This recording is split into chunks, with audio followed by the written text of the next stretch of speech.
আজকের এই ভিডিওটা তাদের জন্য যারা নিজেদের জীবনে আসা বিভিন্ন রকমের সমস্যার কারণে সামনে এগাতে পারছে না, যাদের মনে হচ্ছে তারা সমস্যার সাথে লড়াই করতে করতে ক্লান্ত হয়ে পড়েছে, যারা নিজের স্বপ্নকে নিজের লক্ষ্যকে অর্জন করার পথে মাঝ রাস্তায় হাল ছেড়ে দিচ্ছেন। আজকের এই ভিডিওটা তাদের জন্য। পাহাড়ে ঘেরা এক ছোট্ট গ্রামে এক বৌদ্ধ সন্ন্যাসী একটি আশ্রমে তার কিছু শিষ্যের সাথে থাকতেন। বহু বছর ধরে তিনি সেই গ্রামেই বসবাস করছেন এবং মাঝে মাঝে গ্রামবাসীদের বিভিন্ন উপদেশের মাধ্যমে তিনি সঠিক পথ দেখাতেন। সেই গ্রামে একটি যুবক থাকত।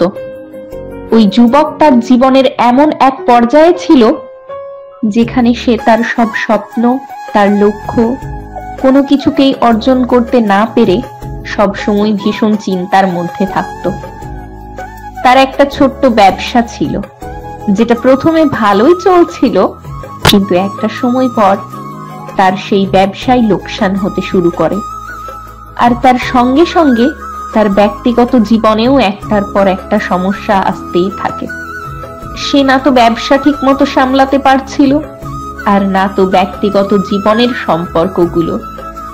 আর এই করতে করতেই তার ব্যবসা একেবারেই বন্ধ হয়ে যাওয়ার মুখে এসে পড়ে।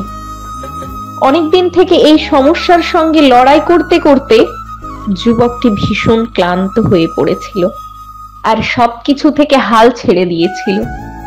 এভাবে প্রায় 1 বছর হতাশার সঙ্গে জীবন কাটানোর পর ওই যুবকের একদিন মনে হলো যে এইভাবে জীবন আর চলতে পারে না, এইভাবে হতাশা নিয়ে বসে থেকে জীবন চালানো যায় না। সে কি করবে?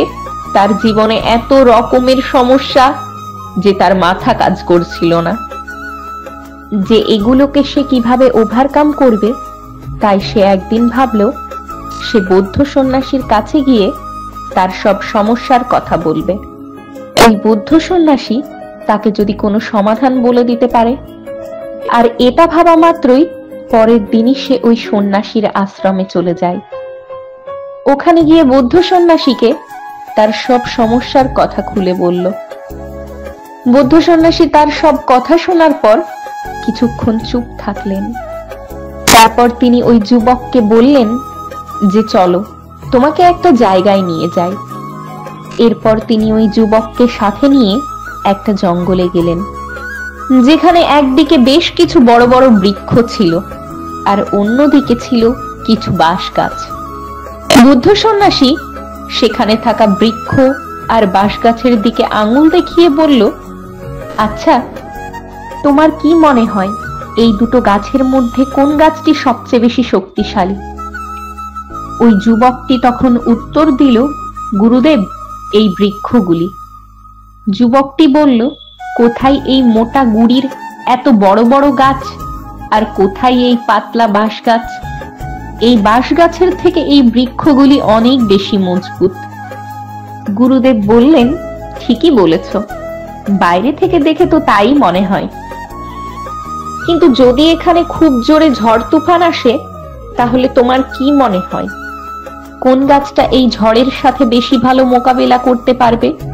তখন ওই যুবক বলল, অবশ্যই এই বৃক্ষগুলি।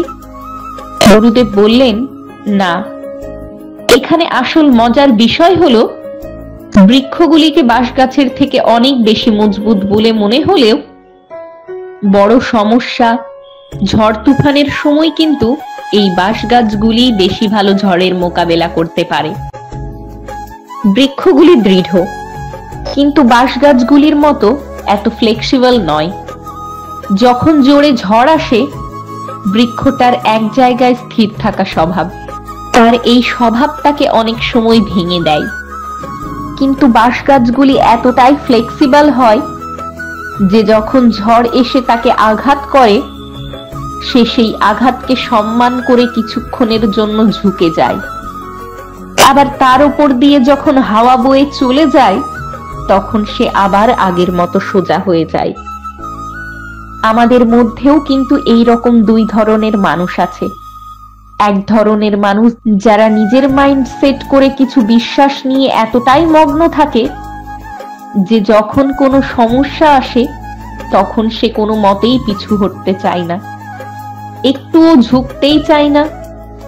সেভাবেই সে সব সময় তার বিশ্বাস রয়েছে, সেই বিশ্বাস দিয়েই মোকাবেলা করতে পারে। সে যতটা জানে তাই দিয়েই সে সবকিছুকে ওভারকাম করতে পারবে। তাই সে একবারও পিছন ফিরে এটা ভাবে না যে তার কোথাও ভুল হচ্ছে। সে একবারও এটা চিন্তা করে না যে তার জানার বাইরেও অনেক কিছু রয়েছে, তাকে আরো শিখতে হবে, দরকার হলে কারোর সাহায্য নিতে হবে। তার কাছে হয়তো সেই সমস্যার সমাধান নেই, কারণ তার চিন্তা ভাবনা একটা জিনিসের ওপরেই সীমাবদ্ধ। কিন্তু এটার মানে যে এই সমস্যার সত্যিই কোনো সমাধান নেই? হয়তো অন্য কারোর কাছে সেই সমাধান রয়েছে, কিন্তু সেই মানুষটা এটা মানতেই চায় না যে তার জানার বাইরেও তার অনেক কিছু শেখার রয়েছে। আর এই করেই সে অনেকবার চেষ্টা করে, কিন্তু সে অসফল হয়ে যায়। আর একটা সময় গিয়ে সে হাল ছেড়ে দেয়, হতাশ হয়ে পড়ে। আর এখানেই জিতে যায় দ্বিতীয় প্রকারের মানুষ। তারা যখনই দেখে যে তার সামনে কোনো সমস্যা আসছে, সমস্যাকে সে তার বুদ্ধি দিয়ে মোকাবেলা করতে পারছে না, সে সবার আগে এটা মেনে নেয় যে তাকে আরো কিছু জ্ঞান অর্জন করতে হবে এটাকে ওভারকাম করার জন্য। আর সেই কারণেই তার সব ইগোকে দূরে সরিয়ে রাখতে হবে, কেননা কোনো না কোনো ভাবে সেটা শিখতেই হবে। দরকার হলে বই পড়ে শিখতে হবে, অথবা অন্য কারোর কাছ থেকে পরামর্শ নিয়ে শিখতে হবে।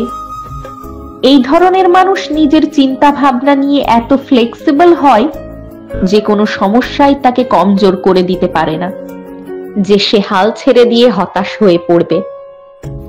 সে এটা বিশ্বাস করে যে সমস্যার সমাধান তো অবশ্যই আছে, শুধু তার সেটা জানা নেই। তাই যে সেটা জানে সবার আগে তাকে খুঁজে বার করতে হবে, আর তার থেকে সব সমস্যার সমাধান শিখতে হবে।